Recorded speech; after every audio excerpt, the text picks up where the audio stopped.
bebé. Edo. Amo. Ah. Aja. Aja. Ah. Bicara bebé show. Acho que isso não colou. Não colou. É? Oh ya. Era.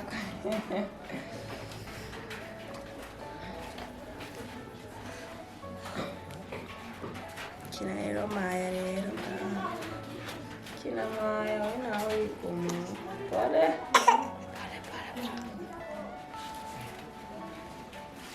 Maya.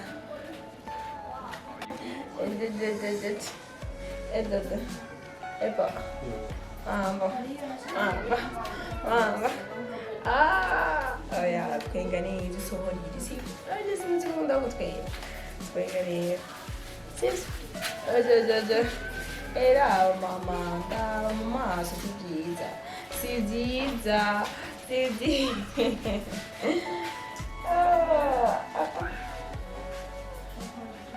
Ufuke.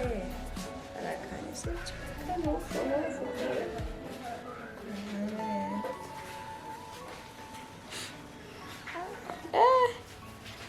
Niki, tata.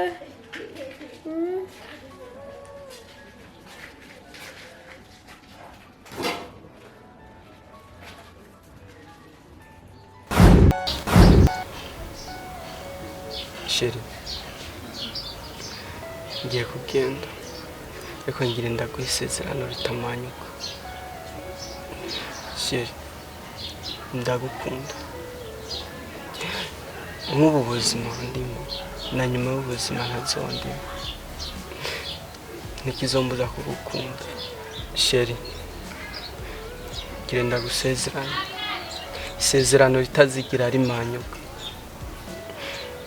Nkiri muri ubu buzima cyangwa ntaburimo, Sheri, nzokwama ndagukunda kandi ntuzigera ubaho nabi, yaba nk'iyo cyangwa ntakiri.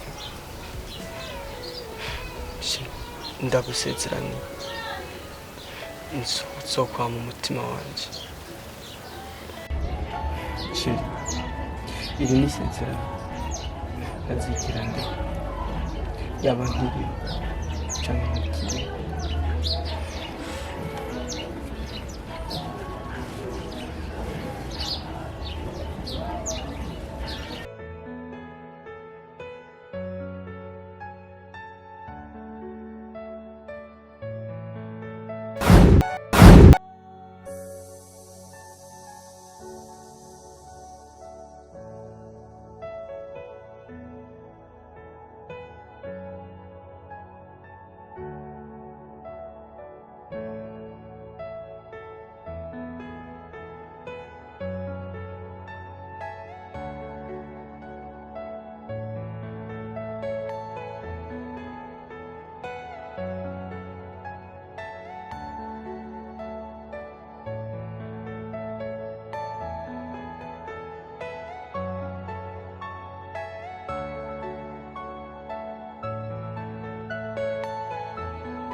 Safi sister. Safi. Ndakubaze gato. Ngiye nawe idiri n'umugezi yo kurondera umuhunga mu mirango ariko nabuze ahantu haba. Sinzi ko umuzi nawe idiri n'umuntu ava muri Amerika. Yampaye idiri yo kurondera umusista ari hano. Umuntu sinzi ko umuzi. Haraho bumuzi. Umuntu haraho bumuzi umundangiye ko ndamurondera. Umuntu ntawenze. Sawa. Ahubwo wari kubandanya ugenda hiyi imbere. Ukaraba ko wobaza nk'iyi imbere ugasanga uramugoye. Sawa ntari reka mbandanye. Sawa.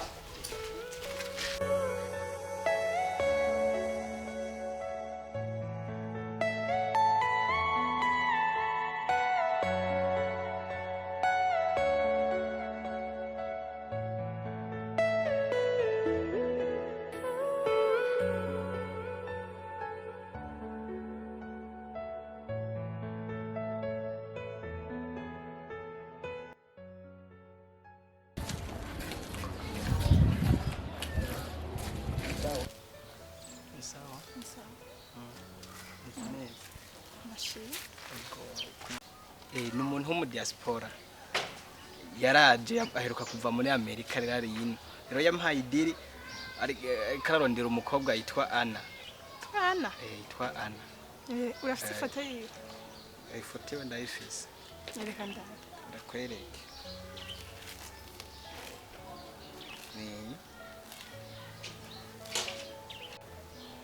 Ni umuntu ariko aramurondera ninde? Yitwa Stizo. Stizo? Yitwa Stizo. Ne uramuzi? Ni mutoya wanje. Imana ishimwe. Urazi kubona agahangayikiye nguma ndamurondera. Aha nari narungitse mutoya wanje na mutoya wanje nawe nyene. Nawe nyene yaje yararondera hano ubu sinzi yuko yaba yamuronse. Tekana. Ni mutoya wanje. Je naho nari simbe sinzi ko twobandanya hama nkavayo tukagira muhira hamwe. Je nta nakimwe kuko niko kazi ndiko ni diri na hamwe. Sawa. Turashobora kugenda.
Basha unyanganire gatoya. Nari imbere gatoya guhindura impunzu. Okay, hama karibu muri Isanze murabona twabakiriye. Muyumva amahoro ani muhira. Mugabo rero twagomba kumenya ko ntitwabamenye muri bande. Hama ikindi naco mbega muba mugenzwa n'amaki. Uvuga igihe tumenza ngabo impamvu za wanje afise mutoni wanje yitwa Stizo kuvuga ndibaza hari abantu natumye bandindirije ngo umukobwa yitwana juste gushika mu gusenga abajyana n'umwana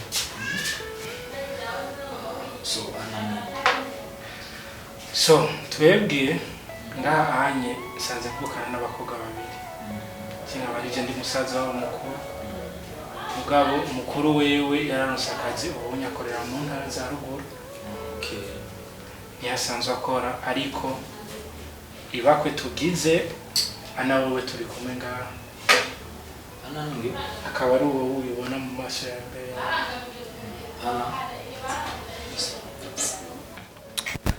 kugira ntagume amurindira yibaze ko baratayise igihe yari yantumye uza kugira ubutumwa kuvuga ikintu nyamukuru gitumye mva etazini kubera ubwo butumwa so Stizo yarapfuye na tugifise imisi y'abazima Ana sorry sawa kandi pole sana sawa Ana sister wanjye ihangane sibyo ihangane urazi ko nawe tumaze guca mu bintu byinshi sibyo ihangane rero niba turabicamo turemeka sibyo tekana rero reka kurira cyane sibyo Ana wikaze sawa n'umwana ariko araguhoza sawa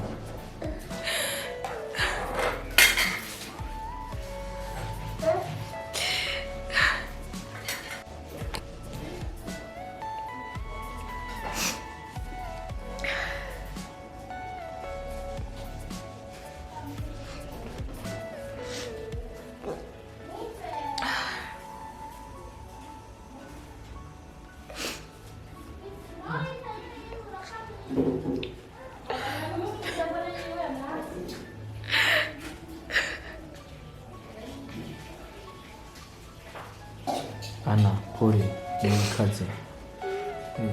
wikaze kandi I'm sorry sinarinzi uko inkuru mushobora kwiyakira uko sorry rero kubera ko akigwaye yari yambariye kubera ko yabona ko atazoba yambariye ko nuko bishoboka byose nzoshike kugira ntuzogume muri ibibazo ko atabise mwihangane kuko natwe twarihanganye kubera ko bibaho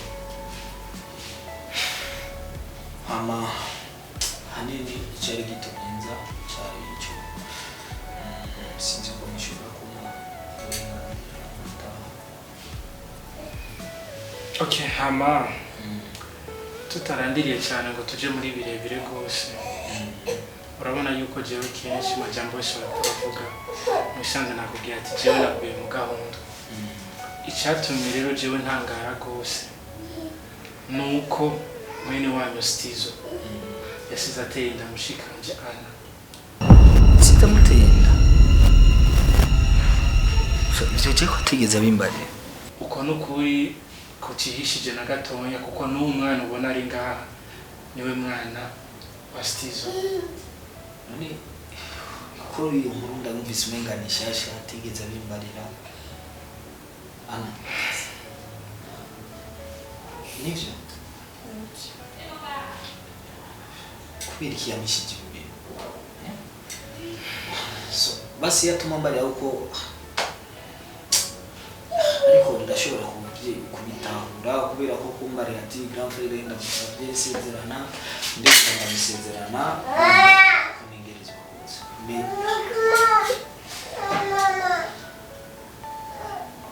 eske yarabizi neza byarazi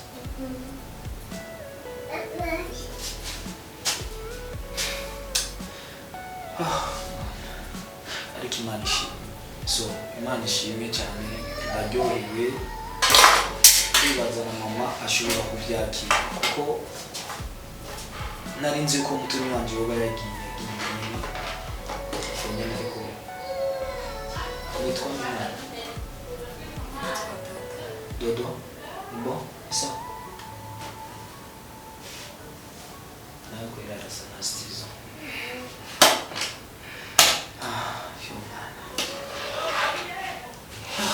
so mama cyambere kwanza ndabasabye imbabazi cyane kuri famille yacu ni kuvuga amakuru nari nje ndabazaniye nayo kandi ndaryohewe cyane kumva amakuru yandi ko mutoni wanjye yavuye muri ino sasize na birandyoheye cyane kuko ujya ni nka souvenir tuzomwibukiraho mutoni wanjye ndetse na mama kuko byomunezera cyane mama ninaza no kuri telefone ndibaza araza kuryoherwa cyane yumvise uko stizo avuye mu sibiranzo so hama ndumva umenga narinje mfise akababaro ariko numva bimbere vyiza ahubwo gushika mu Burundi kubera ko nabo mvuga ati ndataye akazi n'igiti ndaje mu Burundi none sanze ibihari bibona byiza hama nagomba mbaze kumwana pardo kwa twe twamaze kumenyera kuba hariya cyane hanze tuba dutandukanye n'imico mu Burundi so ni kuvuga nashaka kuba umwana tukamurera kubera ko abana ndetse igihe kitari gito sawa natwe mukamuduha tukamurera akaba umwe mu muryango agakura azi yuko turi umuryango byokunda ico gisaba muri ko murasaba cari ico mugabo twebwe ngaha mu Burundi sinzi igihe muherukira mu Burundi twebwe dufise imico n'uburyo vyama bigenda iyo ibintu nk'ivyo vyabaye rero twebwe ngaha uko tubona mu muryango si kuvuga ngo nuko twifise gose mugabo umwana yaravutse twaragerageza amikoro yacu ko dushoboye kugira ngo umwana umubone angana uko rero bitavuze ngo ngira nje ngaho wowe ndakubwira ati ngoma ndakurihishe ngo turihe ivyo twakoze byose koko sinoba ndi umuntu w'umutima ariko igihe hari nuko stizo yari yarasize asezeranje ana yuko azomutwara twebwe natwe umukobwa amaze kubyarira iwabo kugira ngo asubire aronke uwundi muhungu amuresha usanga ari ikintu gikomeye cyane rero bivaye n'ico kintu twebwe ngaho iwacu ariko vyama bigenda nimba koko wifuza umwana urahitamwo kumukwa ana mugira ubugeni imbere y'amategeko umutware mubane nk'umugabo n'umugore ico nico numva yuko coshoboka kugira ngo n'umwana wa mwene wanyu umuronke umutunge so kumenga uri kurane umutego so ni kuvuga yuko jewe kuba nanje ngane byose ndarongora sindabamaye ariko sanze mfise umukunzi sawa kandi biragoye cyane umuntu nitwabaye mu rukundo nawe hamaci ndamutwara motife mu nuko dukeneye umwana kumurera mu muryango so ni kuvuga yuko nivyo umwana turamukeneye sawa kubera ko amaraso y'iwacu sawa amaraso y'iwacu ariko rero umuntu ariko aha ni nkuko no mu mazi wiwe ko n'ikintu ntashobora kuba sawa ivyo rivura vuga byose ndabitahura ariko umenye muri uno mwanya ngira ngo nta mahitamo yava aboneka gose kuko ni ijyambere ushitse ngaha ni ijyambere ubonye uwo mwana kandi nanje ncenda kubwira uko bitegerezwa kugenda kugira ngo bamwumva ariko ntiduhave twihutisha ibintu genda wicara utuze nk'umuntu akuze ubyibaze ko byiyumvire umwana nguwo no wiwanyu no mu muryango iwanyu n'amaraso y'iwanyu genda ubyiyumvire niwaronka inyisho uzongera ugaruke tubiri ko turimuka turi ngaho ariko icyo kuguha umwana cyo wenyene icyo gikure mu mutwe